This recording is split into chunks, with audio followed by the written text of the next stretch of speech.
What is going on, my people? It is currently Friday the 10th.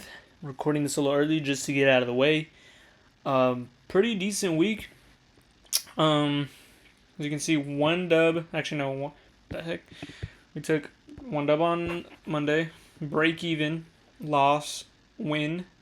This kind of was annoying. I was up 1,000 on this trade. Then I ended up getting stopped out in 600 in profit. We'll go over that later. Today was a little break even. Then it was just honestly a day with not a lot of opportunities, in my opinion, for me.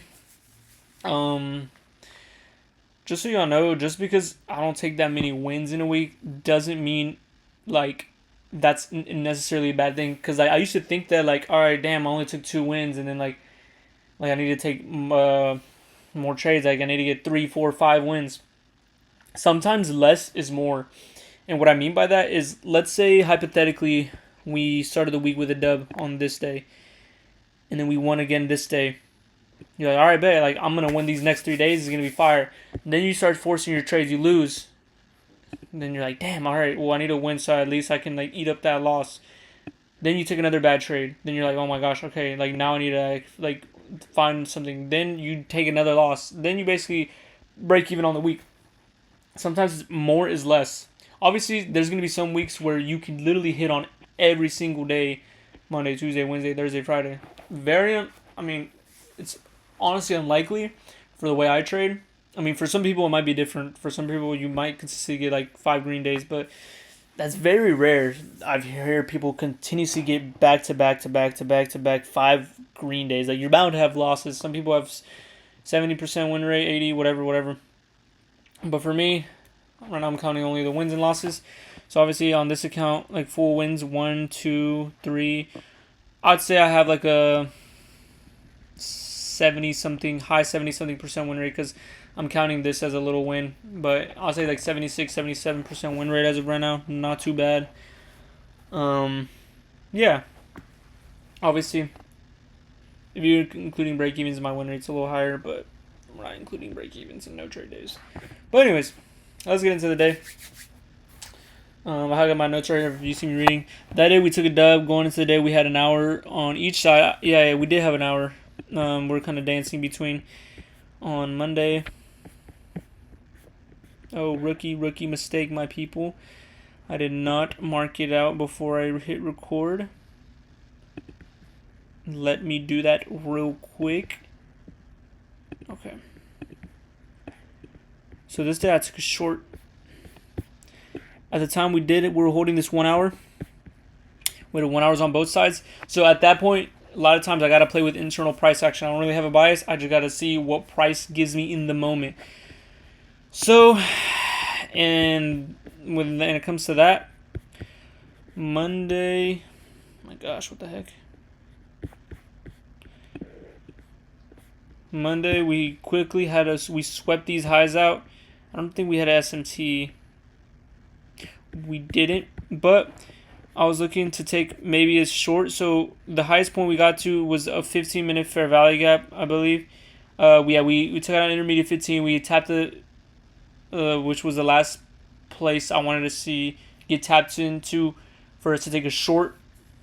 We took a 30-second inversion, and we had clear rejections on the 1 hour. So whenever this 30-second close, let me go right here. My bad, guys.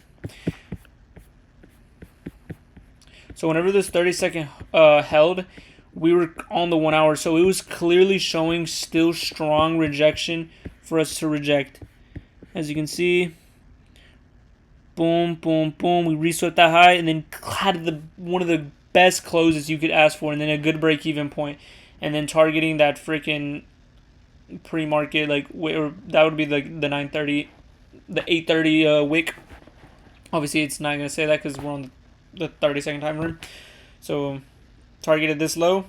Actually, did I target a little lower? No, yeah, targeted exactly that, and it's perfectly where we reversed off of. Some people took a 2-minute inversion right back to the upside. That was a good trade too, but by then I'm done. No trades. It took for the dub for the day. There's no reason to give your profits back to the market. The heck? Oh yeah, A7. Oh yeah, this was a brutal break-even day. I believe this day my gosh, this is an annoying day. Some people held and then ended up hitting. Okay, this day, boom, we swept out this high. I believe we had 15 minutes out with 30-second inversion. And there's a SMT, as you can see. And we had targets below us. Broke even right here. Got stopped out for break even. Re-entered because we had a 3-minute inversion. Like around right here where it closed. What's I'm gonna call it? I broke even at this swing low, I believe, or this one. Probably, I think it was this one. Then I ended up getting stopped out for break even right here again. And if you held, you would have hit on that. As you can see, my trade hit. Later on, I took another small trade.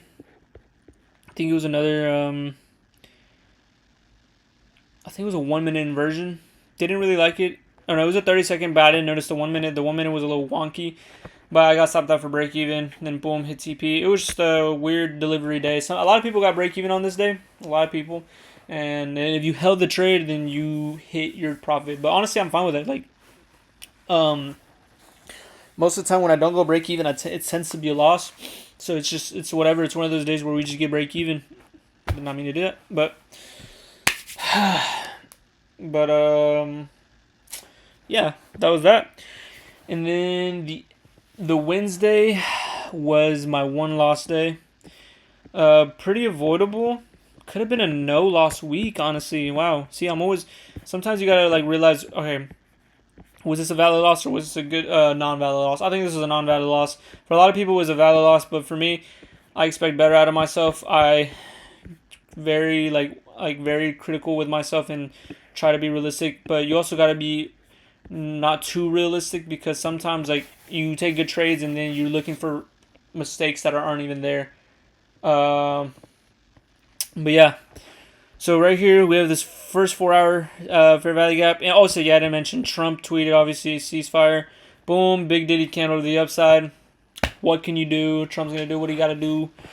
Or Trump's doing what he wants to do. We ball. We make the most of what we can find. And we've still been having pretty good weeks. A lot of people have been complaining about price action, but if it's really that bad, just don't take a trade. If you're very confused or something, like, just don't take a trade. It's just like that simple. But it's easier said than done. I've been there too, where I just, I trade a lot and I'm being stupid. This day, or what the heck? No, wrong Wednesday. Sorry. So obviously we're very overextended. We tapped that first 4-hour, and we had this beautiful, amazing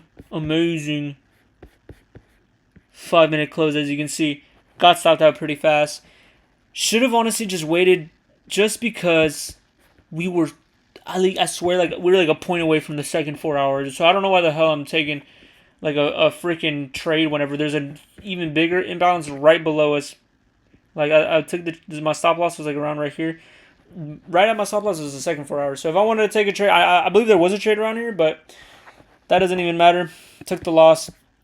Should have just either not taken that trade or waited on the better setup, which was I believe it was like around right here.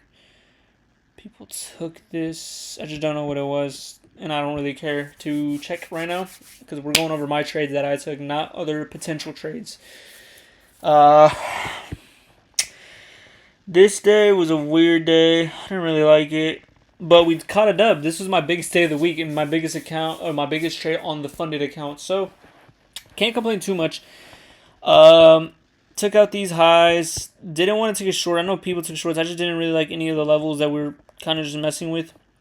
But overall, the higher time frame, I was a little bullish, just depending on what we saw. Reason being because of that. Because on this, you could tell we were just respecting this 1 hour fair value gap. So overall, we just had to wait for the right entry. So there was at times where I was thinking of taking shorts, which there is potentially good entries. But not obviously, I didn't want to aim for anything like too crazy. Maybe like this 1 hour actually ends up getting respected and price does what it wants to do, and we ended up going lower. Or we end up going lower. But we ended up obviously respecting that 1 hour a while back, and so I was like thinking like, all right, well, we might still be able to catch along. So we obviously started disrespecting these bullish fair value gaps, and then started respecting these bullish ones. Started displacing. Then we started respecting. I believe we had this 15 right here that we marked out. So I was like, all right, well, I'm going to look for a continuation on the 5 minute. This intermediate 5 hadn't getting taken out, so this could be a good break-even point right here.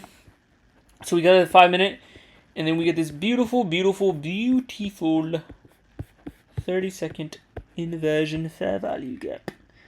Boom. I was going to go break-even here initially, but we wicked it so fast and hit my break-even point, so I was just like, honestly, I'm just gonna go break even right here. We have all this low resistance. Why should I go break even so fast? There's no reason to. I was in profit a good amount. We got all the way initially at TP right here, guys. 1 to 5. I never hit on this big. That would have been That would have been an $1,100 trade. But I put my TP in profit for like a little less than 1 to 3. So I was like, all right, well, what if I hit it? I hit it. We ended up hitting my. I got stopped out in profit is what I meant to say. So I obviously was initially break even, but then I moved it to my stop loss in profit. So obviously, boom, that happened. I'm guessing Trump spoke because we got this freaking Diddy candle to the upside out of nowhere. My TP would have been smashed, and my bias was correct. I was bullish, and yeah, pumping. Today, we really got, I don't know about right now recently, but earlier we have not been getting any really entries. We were supposed to take out this high. We just edged that. If anyone took longs to that high, dude, good luck. Oh my gosh, I would have been mad. I believe we did have a SMT with these highs, with ES. I took a very discretionary trade, and I never take discretionary trades, but it's one of those feelings where it's just like, all right, well, it was just really clear. We had a 2 minute inversion to the downside, then we inversed on the lower time frame in 30 seconds. We had a really good break even point, got break even, then got stopped out. I don't know why I didn't mark it out though. Took it right here. Stop. Damn. I put my stop right here, and I don't even know. I forgot where I targeted. Like, it's probably somewhere like pretty low, like right here. Yeah, but turns out we're going to that direction. But obviously break even. Potentially looking for a long, but there's a 3 minute inversion around right here. Did not like it. Just straight up, I didn't like it. Very choppy, very horrible displacement. Probably would have, honestly, it probably wouldn't have hit because I feel like, knowing me, I would have aimed for this high because I feel that's a reasonable TP. Or if you want to just aim a little higher than that, then cool. But yeah, that's going to be it on the week. Up like 770 or 750. I don't know. Nothing too bad. Or nothing to scoff at. But obviously, like, when it comes to trading, it's all scalable. So it really doesn't matter if you're up like, oh, like I feel like trading has cooked a lot of our brains where we look at a number and we're just like, oh, that ain't anything. Like, I've literally looked at people on trading TikTok and like Instagram and stuff and make 10K, and I don't even blink. I'm just like, bro, that's a lot of money. That's crazy. But obviously, we're always aiming to go higher, always aiming to go better. So obviously, trading is scalable. Eventually, I'll get to those numbers. But I'm happy with $700 profit week. It's better than losing. It's better than just over trading and like, taking unnecessary trades. But yeah, it's gonna be it for today on the week, guys. I'll catch you on the next trade recap.